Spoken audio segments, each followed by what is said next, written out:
Harry Potter and the Sorcerer's Stone, Chapter 6, The Journey from Platform 9 and 3/4. Harry's last month with the Dursleys wasn't fun. True Dudley was now so scared of Harry he wouldn't stay in the same room, while Aunt Petunia and Uncle Vernon didn't shut Harry in his cupboard, forcing him to do anything or shout at him. In fact, they didn't speak to him at all. Half terrified, half furious, they acted as though any chair with Harry in it were empty. Although this was an improvement in many ways, it did become a bit depressing after a while. Harry kept to his room with his new owl for company. He had decided to call her Hedwig, a name he had found in the history of magic. His school books were very interesting. He lay on his bed reading late into the night, Hedwig swooping in and out of the open window as she pleased. It was lucky that Aunt Petunia didn't come in to vacuum anymore, because Hedwig kept bringing back dead mice. Every night before he went to sleep, Harry ticked off another day on the piece of paper he had pinned to the wall, counting down to September the 1st. On the last day of August, he thought he'd better speak to his aunt and uncle about getting to King's Cross Station the next day, so he went down to the living room where they were watching a quiz show on television. He cleared his throat to let them know he was there, and Dudley screamed and ran from the room. Uncle Vernon? Uncle Vernon grunted to show he was listening. I need to be at King's Cross tomorrow to go to Hogwarts. Uncle Vernon grunted again. Would it be all right if you gave me a lift? Grunt. Harry supposed that meant yes. Thank you. He was about to go back upstairs when Uncle Vernon actually spoke. Funny way to get to a wizard school, the train. Magic carpets all got punctures, have they? Harry didn't say anything. Where is this school anyway? I don't know, said Harry, realizing this for the first time. He pulled the ticket Hagrid had given him out of his pocket. I just take the train from platform 9 and 3/4 at 11 o'clock, he said. His aunt and uncle stared. Platform what? 9 and 3/4. Don't talk rubbish, said Uncle Vernon. There is no platform 9 and 3/4. It's on my ticket.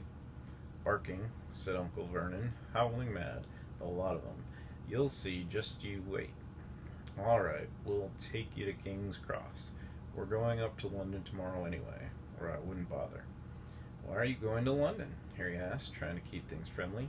Taking Dudley to the hospital, growled Uncle Vernon. Got to have that ruddy tail removed before he goes to Smeltings.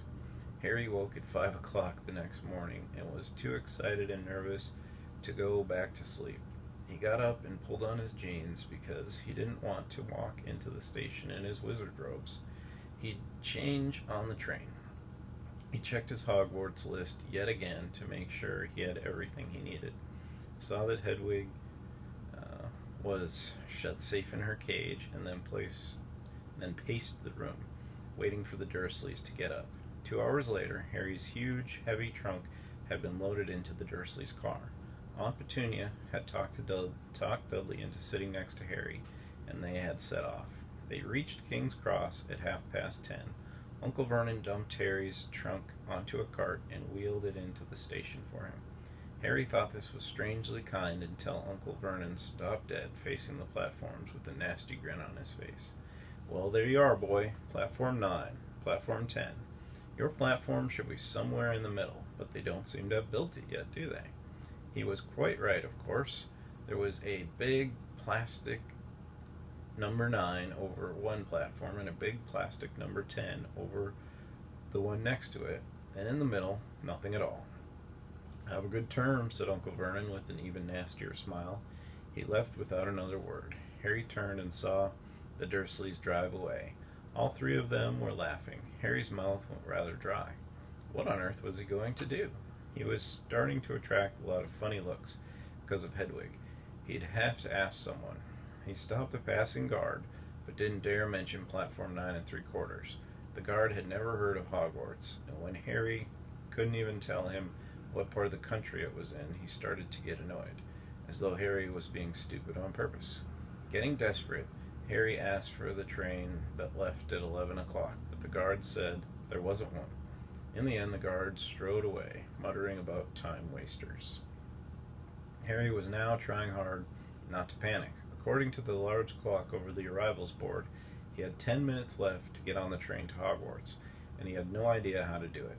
He was stranded in the middle of a station with a trunk he could hardly lift, a pocket full of wizard money, and a large owl. Hagrid must have forgotten to tell him something he had to do, like tapping the third brick on the left to get into Diagon Alley. He wondered if he should get out his wand and start tapping the ticket inspector's stand between platforms 9 and 10. At that moment, a group of people passed just behind him, and he caught a few words of what they were saying. Packed with muggles, of course. Harry swung round. The speaker was a plump woman who was talking to 4 boys, all with flaming red hair. Each of them was pushing a trunk like Harry's in front of him. They had an owl. Heart hammering, Harry pushed his cart after them. They stopped, and so did he, just near enough to hear what they were saying. "Now what's the platform number?" said the boy's mother. 9 3/4, piped a small girl, also red-headed, who was holding her hand. "Mom, can't I go?" "You're not old enough, Ginny." "Now be quiet." "All right, Percy, you go first." What looked like the oldest boy marched toward the platforms 9 and 10. Harry watched carefully, not to blink in case he missed it. But just as the boy reached the dividing barrier between the 2 platforms, a large crowd of tourists came swarming in front of him, and by the time the last backpack had cleared away, the boy had vanished. "Fred, you next," the plump woman said. "I'm not Fred, I'm George," said the boy. "Honestly, woman, you call yourself our mother? Can't you tell I'm George?" "Sorry, George, dear." "Only joking, I am Fred," said the boy, and off he went. His twin called after him to hurry up, and he must have done so, because a second later he had gone. But how had he done it? Now the third brother was walking briskly towards the barrier. He was almost there, and then quite suddenly he wasn't anymore. There was nothing else for it. "Excuse me," Harry said to the plump woman. "Hello, dear," she said. "First time at Hogwarts? Ron's new too." She pointed at the last and youngest of her sons. He was tall, thin, and gangling, with freckles, big hands and feet, and a long nose. "Yes," said Harry, the thing is, I don't know how to." "How to get onto the platform?" she said kindly, and Harry nodded. "Not to worry," she said. "All you have to do is walk straight at the barrier between platforms 9 and 10. Don't stop, and don't be scared you'll crash into it. That's very important. Best do it at a bit of a run if you're nervous. Go on now. Go on now, before Ron." Okay," said Harry. He pushed his trolley around and started at the barrier. It looked very solid. He started to walk towards it. People jostled him on their way to the platforms 9 and 10. Harry walked more quickly. He was going to smash right into that barrier, and then he'd be in trouble. Leaning forward on his cart, he broke into a heavy run. The barrier was coming nearer and nearer. He wouldn't be able to stop. The cart was out of control. He was a foot away. He closed his eyes, ready for the crash. It didn't come. He kept on running. He opened his eyes. The Scarlet steam engine was waiting next to a platform packed with people. The sign overhead said Hogwarts Express, 11 o'clock. Harry looked behind him and saw a wrought iron archway where the barrier had been, with the words Platform 9 3/4 on it. He had done it. Smoke from the engine drifted over the heads of the chattering crowd, while cats of every color wound here and there between their legs. Owls hooted to one another in a disgruntled sort of way over the babble and the scraping of heavy trucks. The first few carriages were already packed with students, some hanging out of the window to talk to their families, some fighting over seats. Harry pushed his cart off down the platform in search of an empty seat. He passed a round-faced boy who was saying, "Gran, I've lost my toad again." "Oh, Neville," he heard the old woman sigh. A boy with dreadlocks was surrounded by a small crowd. "Give us a look, Lee, go on." The boy lifted the lid of a box in his arms, and the people around him shrieked and yelled as something inside poked out a long, hairy leg. Harry pressed on through the crowd until he found an empty compartment near the end of the train. He put Hedwig inside first and started to shove and heave his trunk toward the train door. He tried to lift it up the steps but could hardly raise one end, and twice he dropped it painfully on his foot. "Want a hand?" It was one of the red-haired twins he'd followed through the barrier. "Yes, please," Harry panted. "Oi, Fred, come here and help." With the twins' help, Harry's trunk was at last tucked away in a corner of the compartment. Thanks, said Harry, pushing his sweaty hair out of his eyes. What's that? Said one of the twins suddenly, pointing at Harry's lightning scar. Blimey, said the other twin. Are you? He is, said the first twin. Aren't you? He added to Harry. What? Said Harry. Harry Potter, chorused the twins. Oh, him, said Harry. I mean, yes, I am. The two boys gawked at him, and Harry felt himself turning red. Then, to his relief, a voice came floating in through the train's open door. Fred, George, are you there? Coming, Mum. With a last look at Harry, the twins hopped off the train. Harry sat down next to the window, where, half hidden, he could watch the red-haired family on the platform and hear what they were saying. Their mother had just taken out her handkerchief. Ron, you've got something on your nose. The youngest boy tried to jerk out of the way, but she grabbed him and began rubbing the end of his nose. Mom, Groff! He wriggled free. Ah, has Ickle Ronnie got something on his nosy? Said one of the twins. Shut up, said Ron. Where's Percy? Said their mother. He's coming now. The eldest boy came striding into sight. He had already changed into his billowing black Hogwarts robes, and Harry noticed a shiny red and gold badge on his chest with the letter P on it. Can't stay long, Mother, he said. I'm up front. The prefects have got 2 compartments to themselves. Oh, you are a prefect, Percy? Said one of the twins with an air of great surprise. You should have said something. We had no idea. Hang on, I think I remember him saying something about it, said the other twin. Once or twice. A minute. All summer. Oh, shut up, said Percy. The prefect. How come Percy gets new robes anyway? Said one of the twins. Because he's a prefect, said their mother fondly. All right, dear. We'll have a good term. Send me an owl when you get there. She kissed Percy on the cheek, and he left. Then she turned to the twins. Now you two, this year, you behave yourselves. If you get one more owl telling me you've blown up a toilet, or blown up a toilet? We've never blown up a toilet. Great idea. Oh, thanks, Mom. It's not funny. And look after Ron. Don't worry, Ickle Ronnikins is safe with us. Shut up, said Ron again. He was almost as tall as the twins already, and his nose was still pink where his mother had rubbed it. Hey, Mom, guess what? Guess who we just met on the train? Harry leaned back quickly so they couldn't see him looking. You know that black-haired boy who is nearest in the station? Know who he is? Who? Harry Potter. Harry heard the little girl's voice. Oh, Mom, can I go on the train and see him, Mom? Oh, please. You've already seen him, Ginny, and the poor boy isn't something you Google at the zoo. Is he really, Fred? How do you know? Asked him, saw his scar. It's really there, like lightning. Poor dear. No wonder he was alone. I wondered. He was ever so polite when he asked how to get onto the platform. Never mind that. Do you think he remembers what you-know-who looks like? Their mother suddenly became very stern. I forbid you to ask him, Fred. No, don't you dare, as though he needs reminding of that on his first day at school. All right, keep your hair on. A whistle sounded. Hurry up, their mother said, and the 3 boys clambered onto the train.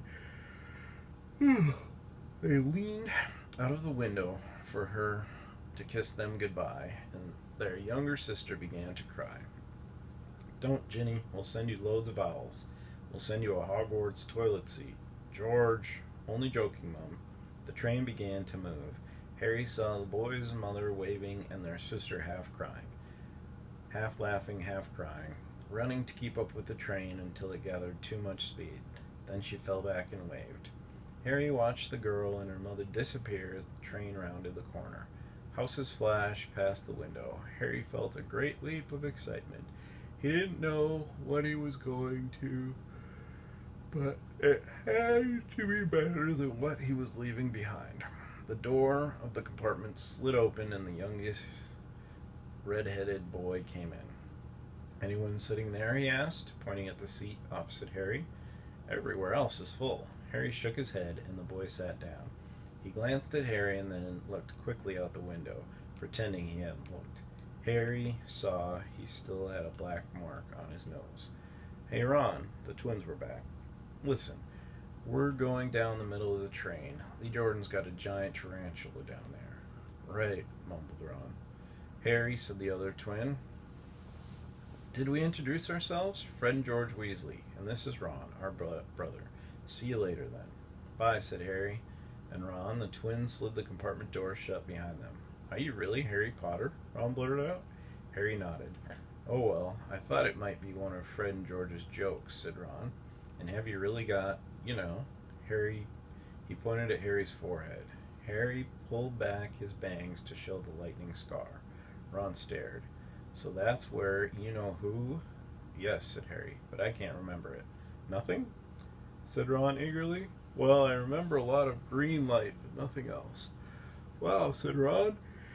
He sat and stared at Harry for a few moments. Then, as though he had suddenly realized that what he was doing, he looked quickly out of the window again.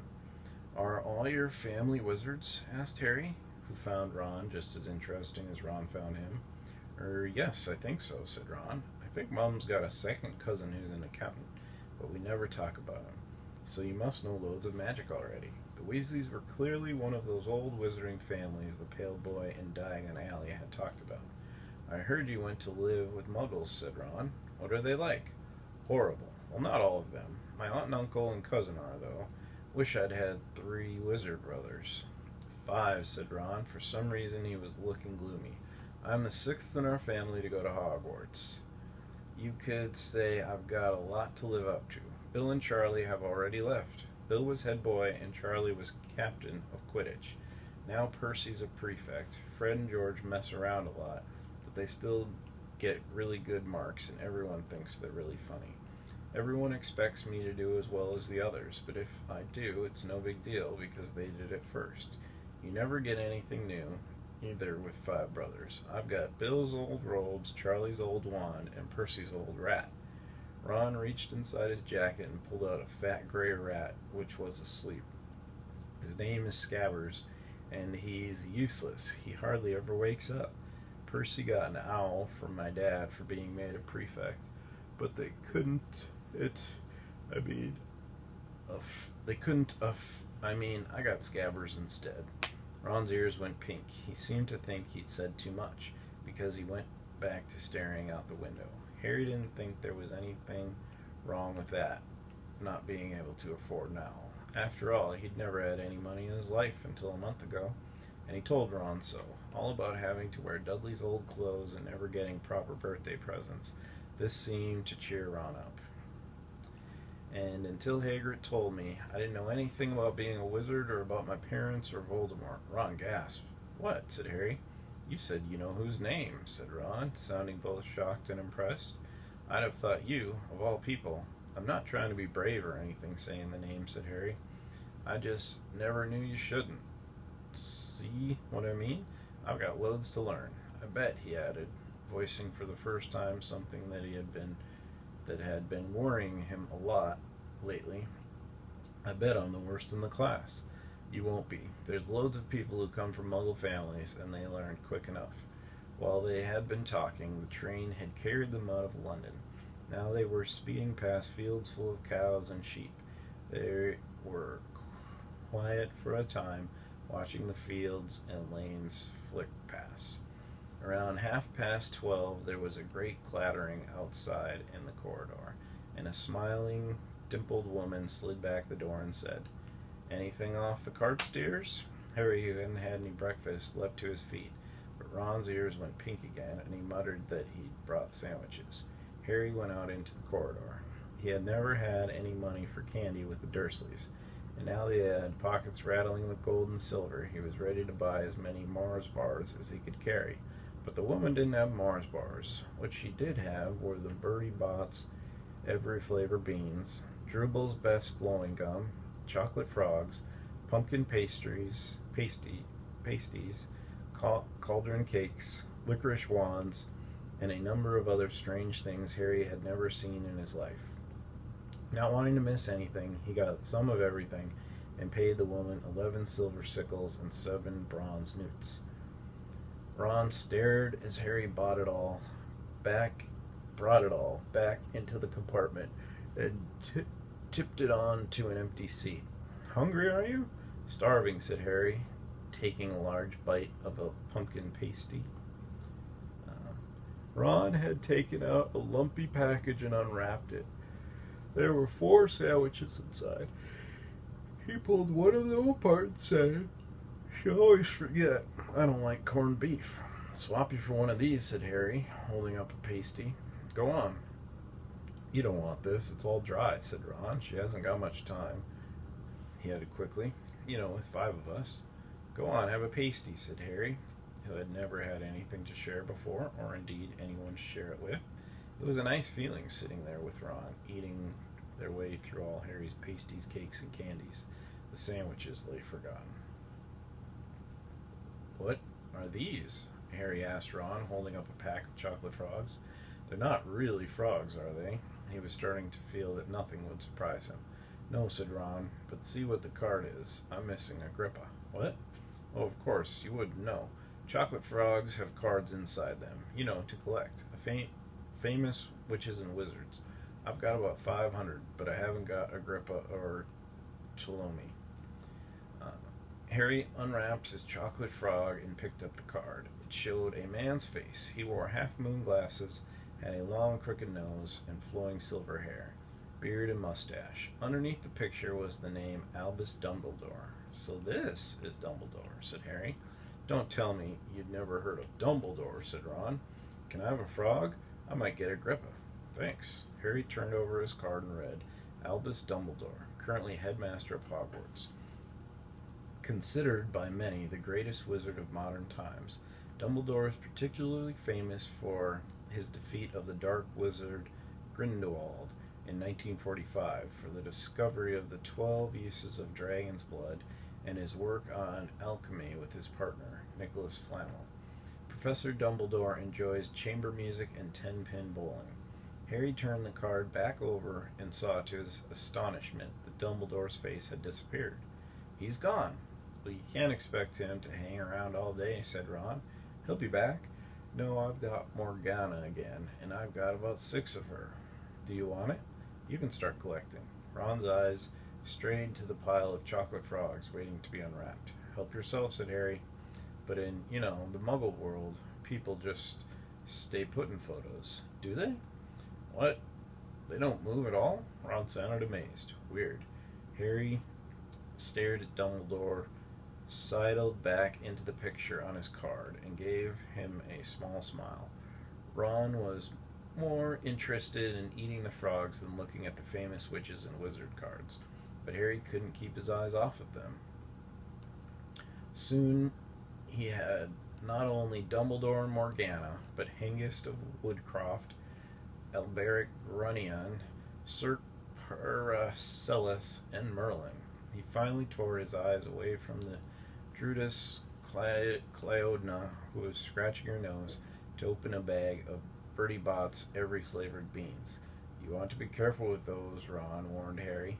"When they say every flavor, they mean every flavor. You get all the ordinary ones like chocolate and peppermint and marmalade, and then you get spinach and liver and tripe. George reckons he had a booger-flavored one once." Ron picked up a green bean, looked at it carefully, and bit into a corner. "Log, see? Sprouts." They had a good time eating the every flavor beans. Harry got toast, coconut, baked bean, strawberry, curry, grass, coffee, sardine, and was even brave enough to nibble the end of a funny gray one Ron wouldn't touch, which turned out to be pepper. The countryside, now flying past the window, was becoming wilder. The neat fields had gone. Now there were woods, twisting rivers, and dark green hills. There was a knock on the door of their compartment, and the round-faced boy Harry had passed on platform 9 3/4 came in. He looked tearful. "Sorry," he said, "but have you seen a toad at all?" When they shook their heads, he wailed, "I've lost him. He keeps getting away from me." "He'll turn up," said Harry. "Yes," said the miserable boy. "Well, if you see him." He left. "Don't know why he's so bothered," said Ron. "If I'd brought a toad, I'd lose it as quick as I could. Mind you, I brought Scabbers, so I can't talk." The rat was still snoozing on Ron's lap. He might have died, and you wouldn't know the difference, said Ron in disgust. I tried to turn him yellow yesterday to make him more interesting, but the spell didn't work. I'll show you, look. He rummaged around in his trunk and pulled out a very battered-looking wand. It was chipped in places, and something white was glinting at the end. Unicorn's hair nearly poked out. Anyway, he had just raised his wand when the compartment door slid open again. The toadless boy was back, but this time he had a girl with him. She was already wearing her new Hogwarts robes. Has anyone seen a toad? Neville's lost one, she said. She had a bossy sort of voice, lots of bushy brown hair, and rather large front teeth. We've already told him we haven't seen it, said Ron, but the girl wasn't listening. She was looking at the wand in his hand. Oh, are you doing magic? Let's see it then. She sat down. Ron looked taken aback. All right. He cleared his throat. Sunshine daisies butter mellow. Turn this stupid fat rat yellow. He waved his wand, but nothing happened. Scabbers stayed gray and fast asleep. Are you sure that's a real spell? Said the girl. Well, it's not very good, is it? I've tried a few simple spells just for practice, and it's all worked for me. Nobody in my family's magic at all. It was ever such a surprise when I got my letter, but I was ever so pleased, of course. I mean, it's the very best school of witchcraft there is. I've heard. I've learned all our course books by heart. Of course, I just hope it will be enough. I'm Hermione Granger. And, by the way, who are you? She said all this very fast. Harry looked at Ron and was relieved to see by his stunned face that he hadn't learned all the course books by heart either. I'm Ron Weasley, Ron muttered. Harry Potter, said Harry. Are you really? Said Hermione. I know all about you, of course. I got a few extra books for background reading, and you're in Modern Magic History and the Rise and Fall of the Dark Arts, and Great Wizarding Events of the 20th Century. Am I? Said Harry, feeling dazed. Goodness, didn't you know? I'd have found out everything I could of it. I could, if it was me, said Hermione. Do either of you know what house you'll be in? I've been asking around, and I hope I'm in Gryffindor. It sounds by far the best. I hear Dumbledore himself was in it. But I suppose Ravenclaw couldn't be too bad. Anyway, we'd better go and look for Neville's toad. You two had better change, you know. I expect we'll be there soon. And she left, taking the toadless boy with her. Whatever house I'm in, I hope she's not in it, said Ron. He threw his wand back in his trunk. Stupid spell. George gave it to me. Bet he knew it was a dud. What house are your brothers in? Asked Harry. Gryffindor, said Ron. Gloom seemed to be settling on him again. Mom and Dad were in it too. I don't know what they'll say if I'm not. I don't suppose Ravenclaw would be too bad, but imagine if they put me in Slytherin. That's the house you know who was in. That's the house Vole? You know who was in? Yeah, said Ron. He flopped back into his seat, looking depressed. You know, I think the ends of Scabbers' whiskers are a bit lighter, said Harry, trying to take Ron's mind off houses. So, what do your oldest brothers do now that they've left anyway? Harry was wondering what a wizard did once he finished school. Charlie's in Romania studying dragons, and Bill's in Africa doing something for Gringotts, said Ron. Did you hear about Gringotts? It's been all over the Daily Prophet. But I don't suppose you get that with the Muggles. Someone tried to rob a high-security vault. Harry stared. Really? What happened to them? Nothing. That's why it's such a big news. They haven't been caught. My dad says it must have been a powerful dark wizard to get around Gringotts, but they don't think they took anything. That's what's odd. Curse. Everyone gets scared when something like this happens, in case you know who's behind it. Harry turned this news over in his mind. He was starting to get a prickle of fear every time you know who was mentioned. He supposed this was all part of entering the magical world, but it had been a lot more comfortable saying Voldemort without worrying. What's your Quidditch team? Ron asked. I don't know any, Harry confessed. What? Ron looked dumbfounded. Oh, you wait. It's the best game in the world, and he was off explaining all about the 4 balls and the positions of the 7 players, describing famous games he'd been to with his brothers and the broomstick he'd like to get if he had the money. He was just taking Harry through the finer points of the game when the compartment door slid open yet again. But it wasn't Neville, the Tildus boy, or Hermione Granger this time. 3 boys entered, and Harry recognized the middle one at once. It was the pale boy from Madame Malcolm's robe shop. He was looking at Harry with a lot more interest than he'd shown back in Diagon Alley. "Is it true?" he said. "They're saying all down the train that Harry Potter's in this compartment. So it's you, is it?" "Yes," said Harry. He was looking at the other boys. Both of them were thick-set and looked extremely mean. Standing on either side of the pale boy, they looked like bodyguards. "Oh, this is Crabbe and this is Goyle," said the pale boy carelessly, noticing where Harry was looking. "And my name's Malfoy, Draco Malfoy." Ron gave a slight cough, which might have been hiding a snigger. Draco Malfoy looked at him. "Think my name's funny, do you? No need to ask who you are. My father told me all the Weasleys have red hair, freckles, and more children than they can afford." He turned back to Harry. "You'll soon find out some wizarding families are much better than others, Potter. You don't want to make friends with the wrong sort. I can help you there." He held out his hand to shake Harry's, but Harry didn't take it. "I think I can tell who the wrong sorts are for myself, thanks," he said coolly. Draco Malfoy didn't grow red, but a pink tinge appeared in his pale cheeks. "I'd be careful if I were you, Potter," he said slowly. "Unless you're a bit politer, you'll go the same way as your parents. They didn't know what was good for them either. You hang around with riffraff like the Weasleys and that Hagrid, and it'll rub off on you." Both Harry and Ron stood up. "Say that again," Ron said, his face as red as his hair. "Oh, you're going to fight us, are you?" Malfoy sneered. "Unless you get out now," said Harry, more bravely than he felt, because Crabbe and Goyle were a lot bigger than him or Ron. "But we don't feel like leaving, do we, boys? We've eaten all our food, and you still seem to have some." Goyle reached toward the chocolate frogs next to Ron. Ron leapt forward, but before he'd so much as touched Goyle, Goyle let out a horrible yell. Scabbers the rat was hanging off his finger. Sharp little teeth sunk deep into Goyle's knuckle. Crabbe and Malfoy backed away as Goyle swung Scabbers round and round, howling, and when Scabbers finally flew off and hit the window, all 3 of them disappeared at once. Perhaps they thought there were more rats lurking among the sweets, or perhaps they had heard footsteps, because a second later Hermione Granger had come in. "What has been going on?" she said, looking at all the sweets all over the floor, and Ron picking up Scabbers by the tail. "I think he's been knocked out," Ron said to Harry. He looked closer at Scabbers. "No, I don't believe it. He's gone back to sleep." And so he had. "You've met Malfoy before?" Harry explained about their meeting in Diagon Alley.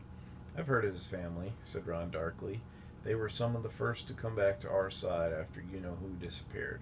Said they'd been bewitched. My dad doesn't believe it. He says Malfoy's father didn't need an excuse to go over to the dark side." He turned to Hermione. "Can we help you with something?" "You'd better hurry up and put your robes on. I've just been up to the front to ask the conductor, and he says we're nearly there."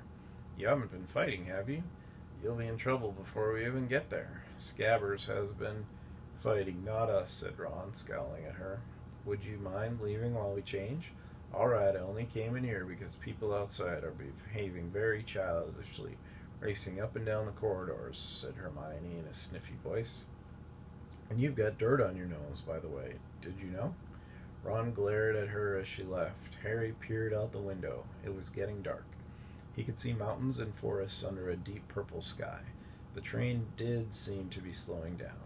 He and Ron took off their jackets and pulled on their long black robes. Ron's were a bit short for him. You could see his sneakers underneath them.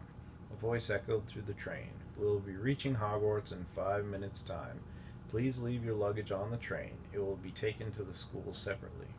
Harry's stomach lurched with nerves, and Ron, he saw, looked pale under his freckles. They crammed their pockets with the last of the sweets and joined the crowd thronging the corridor. The train slowed right down and finally stopped. People pushed their way toward the door and out onto a tiny dark platform. Harry shivered in the cold night air. Then a lump came bobbing over the heads of the students, and Harry heard a familiar voice. Then a lamp came bobbing over the heads of the students, and Harry heard a familiar voice. First years over here. All right there, Harry. Hagrid's big hairy face beamed over the sea of heads. Come on, follow me. Any more first years? Mind your step now. First years, follow me. Slipping and stumbling, they followed Hagrid down what seemed to be a steep, narrow path. It was so dark on either side of them that Harry thought there must be thick trees there. Nobody spoke much. Neville the boy, he kept losing his toad, sniffed once or twice. You'll get your first sights of Hogwarts in a sec, Hagrid called over his shoulder. Just round this bend here. There was a loud ooh. The narrow path had opened suddenly onto the edge of a great black lake. Perched atop a high mountain on the other side, its windows sparkling in the starry sky, was a vast castle with many turrets and towers. No more than 4 to a boat, Hagrid called, pointing to a fleet of little boats sitting in the water by the shore. Harry and Ron were followed into their boat by Neville and Hermione. Everyone in? Shouted Hagrid, who had a boat for himself. Right then, forward. And the fleet of little boats moved off all at once, gliding across the lake, which was as smooth as glass. Everyone was silent, staring up at the great castle overhead. It towered over them as they sailed nearer and nearer to the cliff on which it stood. Heads down, yelled Hagrid as the first boats reached the cliffs. They all bent their heads, and the little boats carried them through a curtain of ivy that had a wide opening in the cliff face. They were carried along a dark tunnel which seemed to be taking them right underneath the castle, until they reached a kind of underground harbor where they clambered out onto rocks and pebbles. Oi, you there? Is this your toad? Said Hagrid, who was checking the boats as people climbed out of them. Trevor, cried Neville blissfully, holding out his hands.